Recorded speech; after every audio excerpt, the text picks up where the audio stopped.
आज की एक और बड़ी खबर, कल एनडीए की भी बैठक है दिल्ली में। आज की एक खबर है जो सीधे आम लोगों से जुड़ी हुई। लोन ऐप जानलेवा है, पैसों के लिए लोन लेते। एक पूरे परिवार ने पिछले दिनों सुसाइड कर लिया। पति पत्नी ने फांसी लगा ली और 2 नन्हे मासूम बच्चों को जहर दे दिया। क्यों? क्योंकि लोन ऐप से लोन लिया था, लोन चुका नहीं पाए। अगली तस्वीर दिखाइए। बेंगलुरु के ये तस्वीर है जो पति पत्नी ने फांसी लगाई। तस्वीरें विचलित कर सकती है इसलिए ब्लर किया मैंने। अगली तस्वीर दिखाइए। बेंगलुरु का ये स्टूडेंट है, इसका नाम है तेजस नायर। इसने भी लोन ऐप से लोन लिया था और आत्महत्या कर ली, लोन नहीं चुका पाया। आइए अब मैं आपको बताता हूं लोन ऐप कैसे जान ले रहा है, किस किस की जान ले चुका है और आखिर कैसे इससे बचने की जरूरत है। भोपाल के भूपेंद्र ने परिवार समेत आत्महत्या कर ली। 2 बेटों को जहर दे दिया और पति पत्नी फांसी पर झूल गए। ऑनलाइन फ्रॉड और लोन की वजह से सुसाइड किया। 2022 में भूपेंद्र को ऑनलाइन कंपनी से एक ऑफर आया। भूपेंद्र कोलंबिया की उस ई कॉमर्स कंपनी से जुड़ गए। शुरुआत में फायदा हुआ तो लगा काम अच्छा चल रहा है, लेकिन ये ऑनलाइन कंपनी का फंसाने का तरीका था। धीरे धीरे कंपनी के काम में भूपेंद्र को घाटा होने लगा। कंपनी ने भूपेंद्र को इंस्टेंट लोन के जाल में फंसाया। भूपेंद्र को जब ऑनलाइन फ्रॉड का एहसास हुआ तब तक उस पर 17 लाख का कर्ज चढ़ चुका था और लोन की वापसी के लिए कंपनी दबाव बनाने लगी।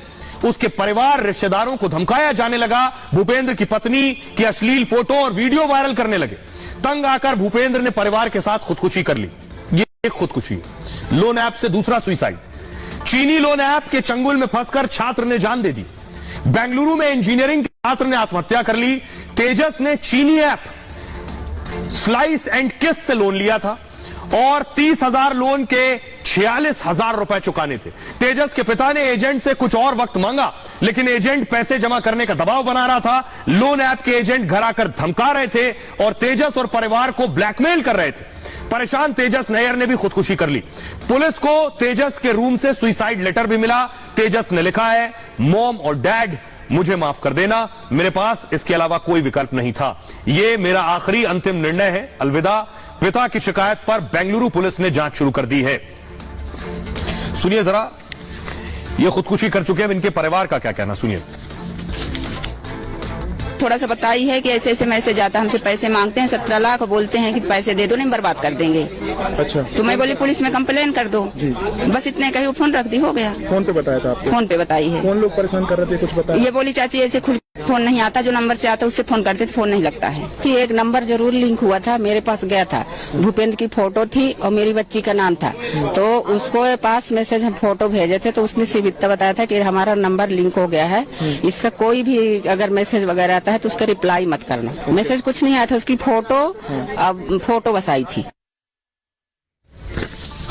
अब मैं आपको बताने जा रहा हूं, ये जो तुरंत लोन का शगुफा है, जो आसान दिखता है, यही जानलेवा है। देखिए क्या होता है। मोबाइल ऐप के जरिए कोरोना के बाद इंस्टेंट लोन ऐप का बिजनेस लगातार बढ़ रहा है। महज कुछ मिनट में कई ऐप आपको लोन दे देते हैं आसानी से, बिना लोन एग्रीमेंट, आपका केवाईसी देखे आपको लोन दे रहे हैं। बैंकों या कंपनी की तरह सिविल स्कोर आपका चेक नहीं करते, जबकि बैंकिंग संस्था आपका सिविल स्कोर जरूर जांचती है। सिविल को क्रेडिट योग्य का पैमाना माना जाता है कि आपको लोन दिया जा सकता है नहीं, लेकिन इंस्टेंट लोन ऐप को पुराने रिकॉर्ड से कोई मतलब नहीं है। इस वजह से बैंक की तुलना में ये लोग आसानी से लोन दे देते हैं। आसान लोन पाने की लालच में लोग ऐसे ऐप इंस्टॉल कर लेते हैं। डाउनलोड होते समय फोटो और फोन का एक्सेस भी दे देते हैं। यह सबसे इंपॉर्टेंट बात है। आपसे कहेंगे ऐप डाउनलोड करिए, आपने ऐप डाउनलोड कर लिया, उसके बाद आपकी फोटो, आपके फोन का एक्सेस उस ऐप के पास होता है, यानी वो आपकी फोटो तक में जा सकते हैं। मतलब ऐप आपके फोन की सारी जानकारी हासिल कर लेती है। कई ऐप के साथ मॉलवेयर यानी वायरस भी इंस्टॉल हो जाता है। अब मॉलवेयर इंस्टॉल हो गया, ये आपसे जुड़ी सारी निजी जानकारियां भी पता लगा लेता है। बाद में इसका इस्तेमाल आपको ब्लैकमेल करने के लिए किया जाएगा, आपको पता भी नहीं चलेगा।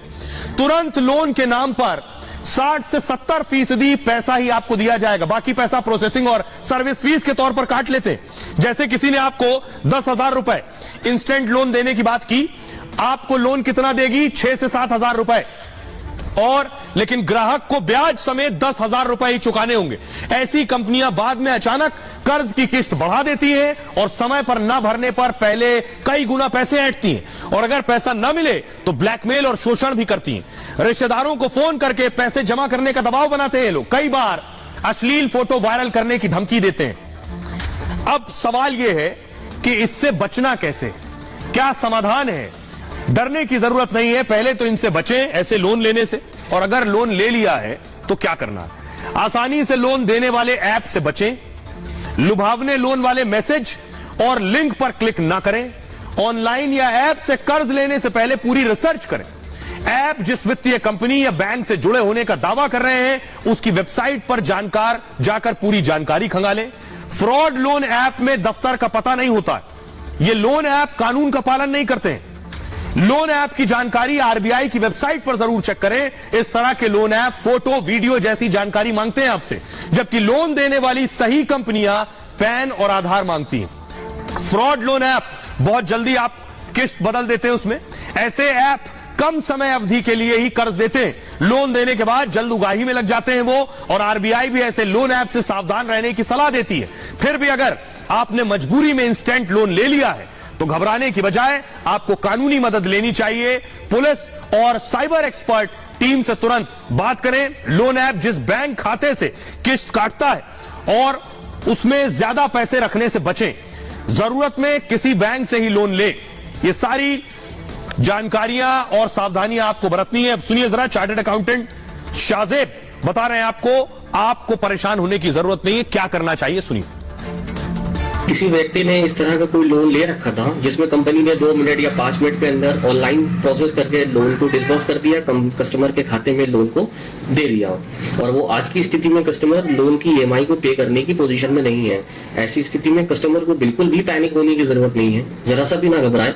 कस्टमर को चाहिए कि अपनी कंपनी से कांटेक्ट करें, इन रिटर्न अपनी डिटेल्स उसको फर्निश करें, कंपनी से ऑप्शंस ढूंढें। कंपनी के पास बहुत से ऑप्शंस होते हैं, जैसे कि लोन रिस्ट्रक्चर हो सकता है, लोन में बहुत समय के लिए इंटरेस्ट सर्विंग हो सकती है, प्रिंसिपल नहीं मांगा जाएगा आपसे।